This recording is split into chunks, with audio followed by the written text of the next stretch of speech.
Aria Razavi, bonjour. Bonjour. Merci beaucoup de me recevoir. Avec plaisir, comme d'habitude. Si on n'avait pas remarqué que vous êtes la reine du caviar, ça se voit juste sur la droite de l'écran. Est-ce que c'est difficile et est-ce que c'est un monde d'hommes, le caviar? En fait, à l'époque, c'était quand même beaucoup plus facile parce qu'il y avait le caviar russe et le caviar iran, tout était partagé entre les deux et c'était beaucoup plus simple. Quelle époque? À l'époque de caviar sauvage, bien sûr. D'accord.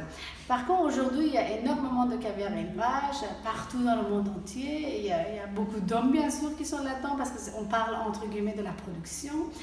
Mais, disons, le rôle que j'ai ici au sein de la société, c'est beaucoup plus la communication, beaucoup plus la clientèle, être en contact avec les clients et tout ça, que je trouve c'est pas difficile en fait. Mais ce qui est important, c'est qu'il faut connaître un petit peu ces produits, il faut savoir de quoi on parle et de pouvoir gagner la confiance des clients. Ça, vous connaissez bien, parce qu'on vous a entendu donner les explications tout à l'heure à une vingtaine de journalistes. Ça sort tout seul, vous êtes une ambassadrice qui connaît son affaire. Certainement, il faut vraiment bien maîtriser de A à Z de tout ce qui touche le caviar. Le caviar n'est pas seulement le produit, il y a quand même les législations, il y a quand même les interdictions, il y a toute une série de choses qui est important. Les clients qui viennent vers vous, ils vous posent parfois des questions que vous êtes étonnés. Vous devez pouvoir avoir des réponses concrètes, vraiment justes, de A à Z, de questions des clients, bien sûr. Votre mari, c'est qui? C'est le cerveau? C'est le chimiste? C'est l'alchimiste, peut-être, de la Caspian Tradition? Je dirais alchimiste. Lui, c'est l'alchimiste et vous êtes l'ambassadeur. En fait, lui, mon mari, son rôle, c'est vraiment de participer à toutes les productions. On va partout dans le monde entier, on participe dans la production avec nos spécialistes qui viennent d'Iran. Et comme mon mari est là sur place aussi, présent, il prépare toutes les marchandises avec nos recettes.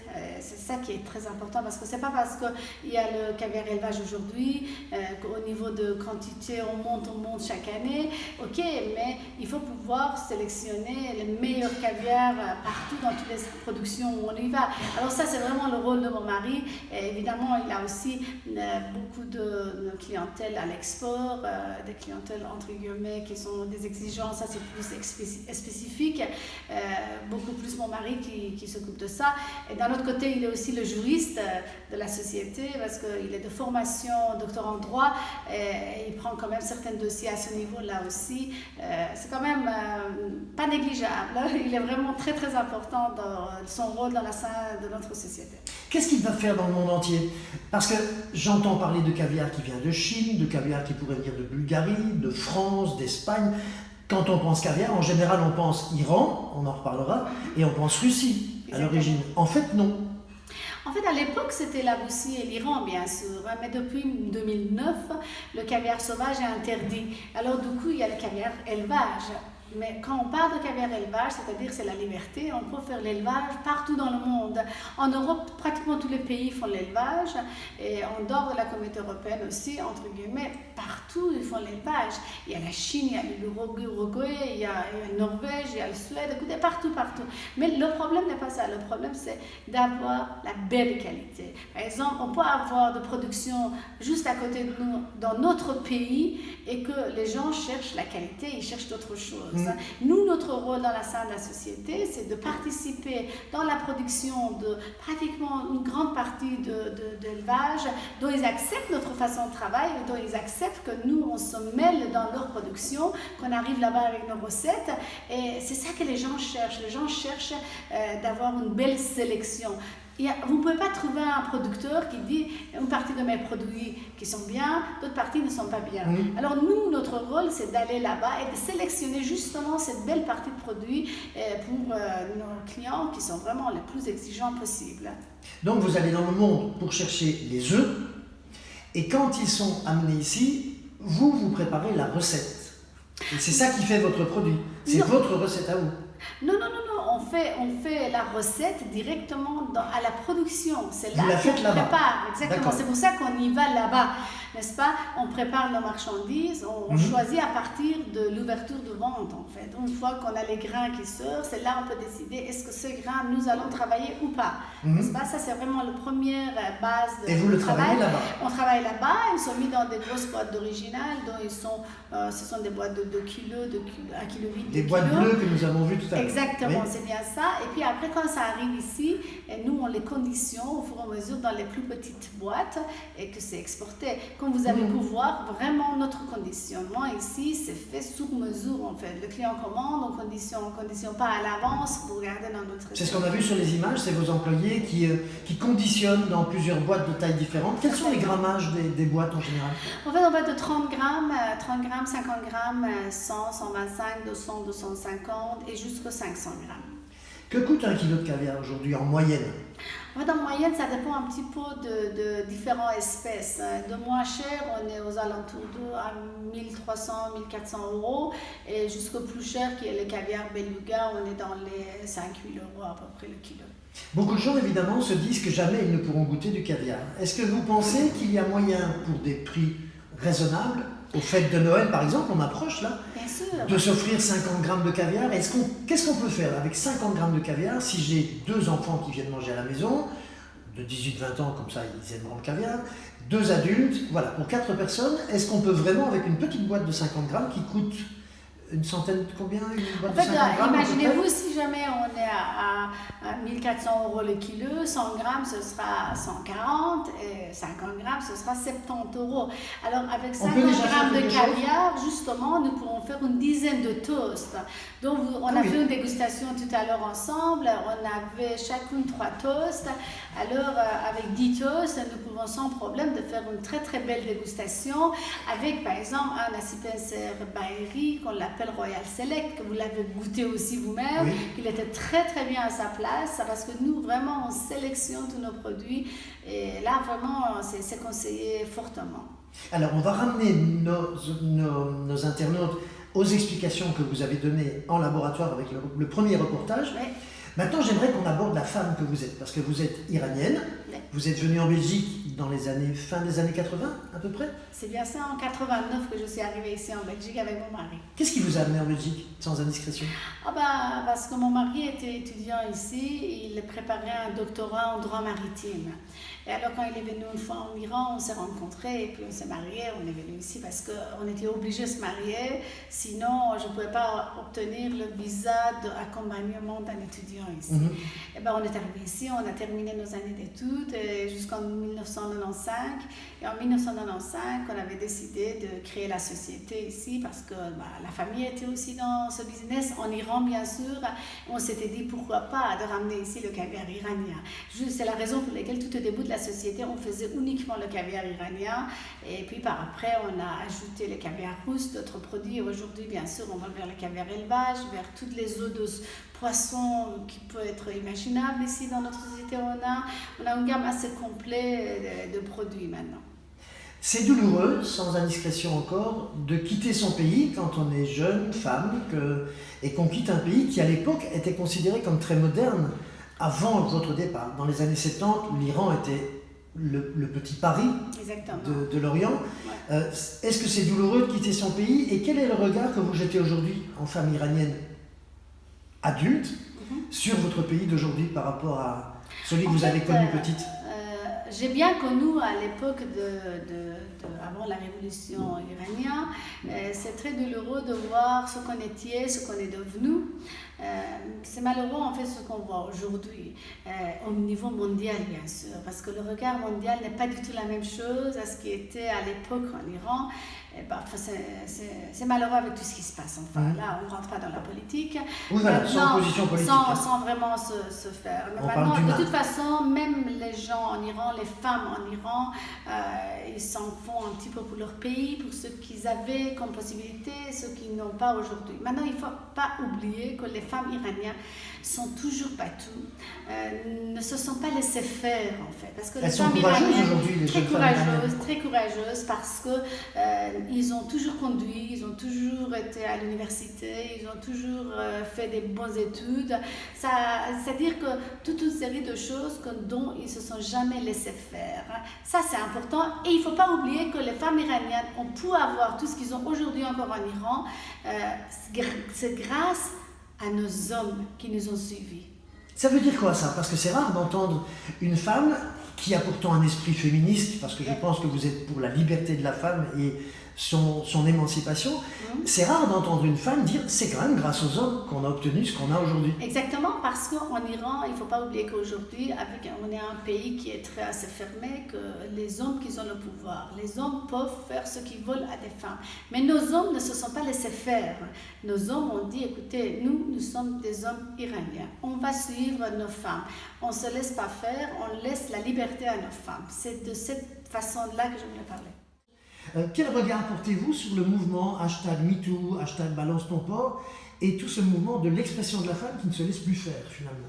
En fait, je trouve que ce sont des femmes vraiment courageuses qui se sont, on peut dire, battues, qui n'ont rien dit depuis des années, qu'aujourd'hui ils souffrent, ils parlent. Et ça, je trouve vraiment qu'ils ont énormément de courage et qu'ils doivent continuer. Ça, je suis vraiment de cet avis-là. Parce qu'il ne faut pas s'étouffer, il ne faut pas laisser vraiment qu'on nous fasse ce qu'ils ont envie sans que ça soit de notre sort et que de notre choix, bien sûr. Les gens qui se font des idées de la société orientale dans son ensemble, en pensant que l'homme là a tous les pouvoirs et que la femme n'en a pas, est-ce que c'est une vision distordue de la réalité? En fait, c'est dommage, dans certaines sociétés orientales, les hommes ont beaucoup de pouvoir, c'est certain, mais je trouve que c'est le rôle de la femme qui se laisse faire. Même à ce niveau-là, les femmes ne doivent pas se laisser faire, ils ne doivent pas avoir peur. Il y a une personne qui doit se soulever pour que les autres le suivent. Si tout le monde accepte que les hommes essaient d'avoir quand même un grappin, si vous voulez, sur la personne ne va se soulever, personne ne va dire quelque chose. Moi, je suis de toute façon de cet avis, j'admire vraiment les femmes qui peuvent dire ce qu'ils doivent dire, qui ne peuvent pas accepter ce qu'on les oblige à faire, c'est vraiment admirable. Est-ce que la limite des réseaux sociaux n'apporte pas un petit danger aussi que parfois on exagère? Et qu'est-ce qu'on peut penser de ça, des déclarations sur Internet? Est-ce qu'on n'a pas parfois le risque de dénonciation de vengeance et des choses comme ça? Il se peut, bien sûr, ça peut. Il faut savoir un petit peu si on le prend de quel côté. Est-ce qu'on est vraiment sincère ou on n'est pas sincère? C'est vraiment la sincérité ici qui pourra apporter la réponse. Revenons dans votre enfance. Vous m'avez un jour raconté que vous avez passé votre enfance au bord de la mer Caspienne, vous avez vécu une période magnifique en fait. Quand vous la racontez, c'est le bord de mer, c'est les esturgeons, c'est le caviar encore artisanal. C'est nostalgique quand vous regardez vers l'arrière comme ça? Ah, exactement, c'est vraiment la nostalgie parce que même encore maintenant quand je vais là-bas, malheureusement je ne vois pas les maisons là-bas parce que l'eau de la mer Caspienne a été remontée vers les plages et que toutes les maisons... Des régions sont déjà grignotées par la mer là-bas? Exactement, oui. Et ça, on ne voit pas du tout la même chose qu'on voyait avant, c'est quand même dommage, c'est vraiment la nostalgie et je suis contente de garder quand même cette image avec les esturgeons qu'on voyait, disons les pêcheurs qui pêchaient les esturgeons, évidemment entre guillemets c'était aussi interdit à l'époque aussi, mais bon, il devait aller tellement vite, tolérer un petit peu on peut dire, mais bon. Mais c'était bien ce jeu du chat et de la souris avec les autorités, ça faisait partie du jeu? Ça faisait partie des jeux des pêcheurs, c'était des simples pêcheurs en fait, c'était tellement intéressant et je garde vraiment une bonne image de ça. Je garde parce que j'adorais, disons, monter au cheval aussi et j'oublie jamais quand j'étais cavalière au bord de la mer Caspienne. Franchement, c'est des choses que je peux dire on a perdu parce qu'ici on rentre une fois dans la vie active. La vie est tout à fait différente. Une fois que vous rentrez dans la vie active, vous n'avez pas du tout cette possibilité de retourner en arrière. Mais rien que de garder la nostalgie, ça me fait tellement chaud au cœur. Quand vous retournez là-bas, vous retrouvez une sorte d'innocence? Est-ce que le pays a encore une sorte d'innocence aussi, les gens là-bas? Le problème, c'est que les pays, les gens ne sont pas heureux. C'est ça. L'Iran souffre. Le pays souffre, bien sûr. Aujourd'hui, la dernière fois que j'étais là-bas, j'étais tellement triste. Je suis retournée ici, je disais, écoutez, c'est le pire de voyage que j'ai fait. Il y a combien de temps, sans indiscrétion? C'était le mois de septembre, en fait, il y a 2 mois à peu près. Alors, de voir la famille, de voir les amis, de voir les gens qui sont tellement tristes avec tout ce... Vous êtes de toute façon sanctions. Les sanctions, avec c'est la valeur de monnaie locale qui a chuté à x4. C'est devenu tellement compliqué pour les gens qui vivent là-bas. Franchement, j'espère que les autorités peuvent vraiment prendre une décision parce que de laisser comme ça, vraiment, c'est quand même dommage qu'un pays, un peuple doit souffrir à tel point. Je ne comprends pas du tout. C'est vraiment malheureux. Tout ça, ce sont les affaires politiques mondiales. Donald Trump aujourd'hui ne facilite pas les choses. Exactement, ça ne facilite pas des choses. Et que, attention, entre nous ici, on est touchés aussi parce que nous sommes une société belge, mais évidemment, nous avons les doubles nationalités, mais nous avons quand même notre nationalité iranienne aussi. Il y a beaucoup de problèmes. On doit donner énormément de preuves comme quoi nous n'avons pas des marchandises qui viennent de l'Iran, qu'on ne travaille pas avec l'Iran, nous n'avons pas notre intérêt avec l'Iran. C'est tout à fait normal, nous n'avons pas notre intérêt avec l'Iran parce que tous nos produits viennent d'ailleurs que l'Iran. Avec l'Iran aujourd'hui, on ne peut pas faire grand-chose. Avec les sanctions, j'imagine que ce n'est pas facile de travailler avec du caviar iranien, etc. Parce que les sanctions font que normalement on ne peut pas commercer. Comment est-ce que vous arrivez à...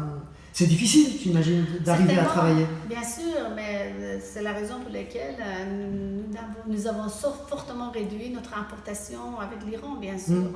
Aujourd'hui, nous ne sommes même pas à 2 à 3% de notre chiffre d'affaires des produits iraniens. C'est très faible. Si vous pouviez le faire, vous pensez que vos importations iraniennes représenteraient beaucoup plus, j'imagine? Certainement. Si nous n'avions pas ces sanctions, nous pouvions éventuellement arriver à entre 10 et 15% de nos produits. Une production avec les produits iraniens. Si ma question est délicate, n'hésitez pas à le dire. Qu'est-ce que la diaspora iranienne, qui est dans le monde entier, qui est aux affaires dans beaucoup de pays, dans beaucoup de domaines d'affaires, est-ce que la diaspora peut faire quelque chose? Et qu'est-ce que la diaspora essaye de faire? Parce qu'elle est très active. Pour essayer de sauver le pays et de voir moins le peuple iranien souffrir. Parce que la diaspora est très active. Il faut absolument que, disons, les dirigeants de pays puissent vraiment être plus intelligents et prendre vraiment de vraies décisions, que ça fait moins souffrir le monde et que nous puissions gagner notre place qu'on avait à l'époque en Iran. Est-ce que les femmes n'auraient pas plus de choses à dire? Est-ce qu'on ne ferait pas mieux d'écouter un peu plus les femmes qui sont mamans, qui sont sœurs, qui sont épouses, qui sont mères, qui sont grand-mères? Certainement aujourd'hui,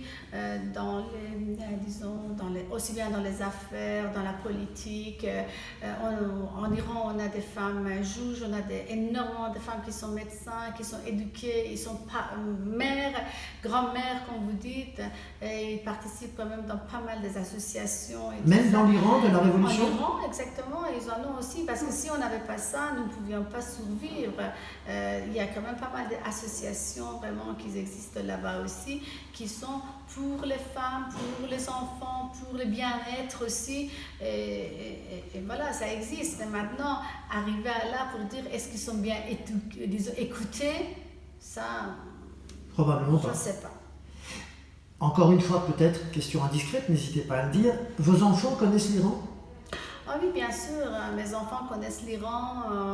Il y a 10 ans, je crois bien que mon fils aîné était venu avec moi. Les derniers voyages que j'ai fait avec eux, il avait 16 ans peut-être. Aujourd'hui, il a 27 ans. Et mon deuxième aussi, il y a peut-être 5-6 ans qu'il a été en Iran. Ils ont gardé toujours une belle image qu'ils peuvent aller voir là-bas, la famille et tout le monde. Ok, c'est très bien. Mais malheureusement, aujourd'hui, il y a une nouvelle loi qui est passée, je le dis en haute voix vraiment, parce que franchement, ils ne savent pas vraiment qu'est-ce qu'ils ont causé de problème à nos enfants qui ne peuvent pas aller voir parce qu'il y a le service militaire à faire. Est-ce qu'en rentrant, vous avez senti vos enfants fiers d'avoir vu leur pays d'origine ou inquiets? Enfin, fiers toujours parce qu'ils voient toujours le bel côté de choses, ils voient la famille, ils voient les belles choses, les sorties, toute une série de choses bien sûr intéressantes. Mais Aujourd'hui, malheureusement, ils ne peuvent pas aller parce qu'ils doivent faire le service militaire. C'est-à-dire que si mes enfants rentrent dans le pays, ils doivent faire le service militaire. Alors là, évidemment, ils ont peur de pouvoir être bloqués là-bas. Mais il y a certainement une solution, à mon avis, qu'ils vont trouver. L'ambassade a certainement aussi une solution. Le jour où ils veulent bien vraiment y aller, ils peuvent certainement passer par l'ambassade et trouver une solution. Mais bof, ce n'est pas le cas actuel parce qu'ils sont tous les deux étudiants. Enfin, l'un qui est étudiant, le deuxième qui est demandeur d'emploi, il cherche, il se prépare pour pas mal des examens. Et ben voilà, ils sont assez occupés quand même. On vous sent toujours touché quand on parle de l'Iran. Est-ce que vous pensez que les enfants de la diaspora, vos enfants et tous ceux de leur génération, vont un jour reconstruire l'avenir de l'Iran? Ils ont envie de retourner là-bas et de se battre, de se battre, pas physiquement j'entends, mais pour, à un moment quand l'Iran sera prêt, remoderniser l'Iran et lui redonner cette dynamique? Certainement, j'en doute pas. J'en doute pas parce que de toute façon, chaque personne adore son pays. Nous adorons notre pays aussi et qu'on voudrait être vraiment, vraiment fiers de l'existence de notre pays, de son futur, bien sûr. Alors, si tout le monde n'avait pas la main, impossible d'arriver à une réussite. Alors, quittons l'Iran, revenons en Belgique. Il nous reste quelques minutes. Vous êtes fiers, j'imagine aussi, de ce que vous avez réalisé ici, parce qu'une femme iranienne, avec son mari iranien, qui crée une entreprise qui fonctionne très bien en Belgique, vous dirigez du personnel féminin, masculin, vous avez une belle entreprise, on peut le dire. Comment est-ce qu'on se sent quand on est femme d'affaires irano-belge? Et est-ce qu'on se sent un petit peu belge aussi? Et est-ce qu'on n'est pas pris entre deux identités quand on commence à marcher parce que ça fait longtemps que vous marchez bien? Exactement. En fait, j'ai passé une grande partie de mon existence en Belgique, bien sûr. Bientôt, ça va faire 30 ans que je suis ici. Et quand j'ai quitté le pays, j'avais que 21 ans. Alors, pour dire que je me sens plus belge ou plus iranien ou plus, évidemment, on ne perd jamais notre identité, mais je ne dois pas, je dois admettre que je vis beaucoup plus à la belge, en gardant toutes nos cultures, toutes nos, disons, traditions. On fête nos fêtes iraniennes, on fête nos fêtes belges aussi. Vous faites deux fois la fête alors du coup. Exactement. Je préfère vraiment que mes enfants connaissent tous les deux, ils ne doivent pas se déraciner. Et ça, c'est vraiment quelque chose de très important. On est arrivé à là aussi qu'on parle absolument la langue perse ou le farsi à la maison, toujours. Mes deux enfants parlent aussi. J'ai insisté absolument qu'ils puissent parler. Plus on connaît les langues, plus on est un homme, n'est-ce pas? Et je ne crois pas que je suis déracinée et je ne peux pas dire que je suis ni belge ni l'autre côté. Non, je garde bien ma existence ici en Belgique aussi. Je peux très facilement dire que j'ai réussi, j'ai réussi, mais c'est grâce à le peuple belge que j'ai réussi aussi. C'est grâce à cette façon dont on m'a accepté. Je n'ai jamais été, contredit avec une personne parce que j'ai toujours fait un travail de connaissance, un travail par exemple, le caviar, c'était un caviar iranien dès le départ. Alors, vu que j'étais iranienne, alors ça m'a apporté quelque chose de plus pour que je sois beaucoup plus facilement acceptée dans le milieu de gastronomie, qui est un milieu pas très très facile, pas très, disons, c'est très difficile de rentrer dans ce milieu, mais c'est la connaissance qui m'a donné la possibilité de pouvoir réussir et être appréciée je peux dire, de vraiment tous les chefs. Je travaille avec des chefs étoilés, des grands chefs à travers la Belgique, à travers le monde. Ça, c'est vraiment, je peux dire, c'est un plaisir que j'ai en moi pour dire je suis étranger ici. J'ai réussi quand même une vie, disons, sociale et une vie disons, de la société, en fait, c'est important.